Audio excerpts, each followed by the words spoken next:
This 1 Degree Outside video is sponsored by Fiesta Shows. Have fun with the whole family. August 8th through 10th at the Bolton Fair. With Fiesta Shows, it's rides, games, live entertainment, and delicious food. Don't miss out. Skip the ticket line and save using promo code 1Degree at fiesta.onedegreeoutside.com.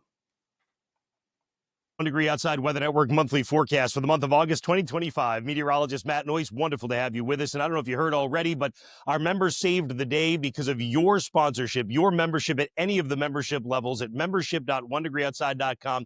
When we came under cyber attack at the end of last week, we were able to immediately respond with the resources and freedom we need in order to kind of put things back in line and harden up our security. And that was directly because of your membership. So thank you to everybody. And again, check it out if you haven't already and you want to support our mission. All right, meanwhile, here's what's going on for us in the month. A lot of times I like to start with the 500 millibar height. What is that really? It's how high up you have to go until the barometer says 500 millibars. But you can think about it like this. Higher up you have to go, higher heights indicates warmer air. We've colored that with warmer colors. Lower heights would be colder average air through the atmosphere. We've colored that with colder colors. The big thing, I call this a bridged ridge that develops here over the coming weeks. And you can see that from a ridge or a dome of high pressure over the southwestern United States all the way to the central Atlantic. The reason that's important is it does beget warmer than normal temperatures, drier than normal conditions for many, except for where you get moisture coming in off the Gulf, and that may be the case in the southeast. Notice also that we've got what has been multiple disturbances in the forecast that continue. So we've had this last couple of weeks. We still get them. Jet stream disturbances dropping down through the upper Great Lakes and into New England. These come with cold fronts. They come with occasional bursts of cooler, drier air that comes in. But they also are important with regard to the tropics, because every time you get one of these disturbances kind of digging in, it pokes a hole or a weakness in the ridge, so that bridged ridge breaks apart.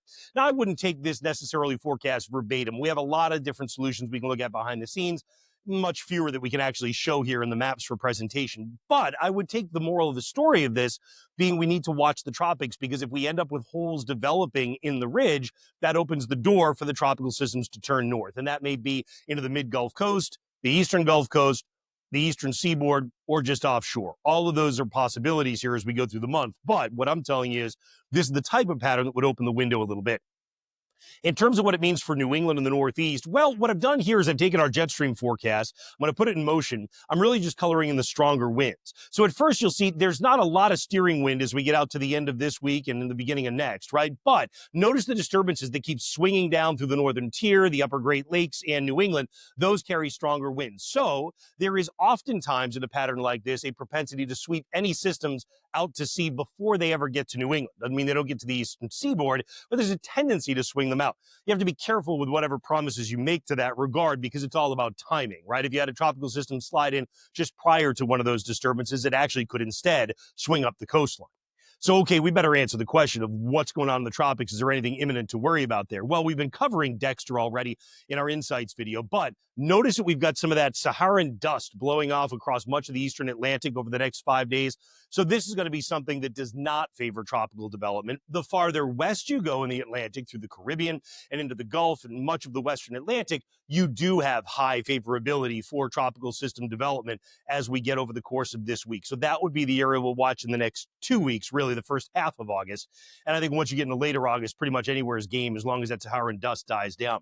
So the temperature forecast is warmer than normal for a lot of the country. That includes in New England, where in Boston, for example, we go from 82.1 as the average July high down to 80.4 for the August high, and a low is at 65.1.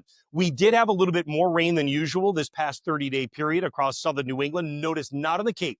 We've got moderate drought on the Cape. And if we get the pattern it looks like, if there's no tropical infusion or anything like that, a drier than normal pattern in August will allow more folks to slide into moderate drought. Maybe by the end of the month, a pocket of severe drought that could develop. But we do think it's going to be a drier than normal pattern. Again, with the exception where thunderstorms can develop with the Gulf of America moisture coming north, and whatever tropical input we would have out of the tropics as well. Again, the average precipitation in someplace like Boston, 3.23 inches.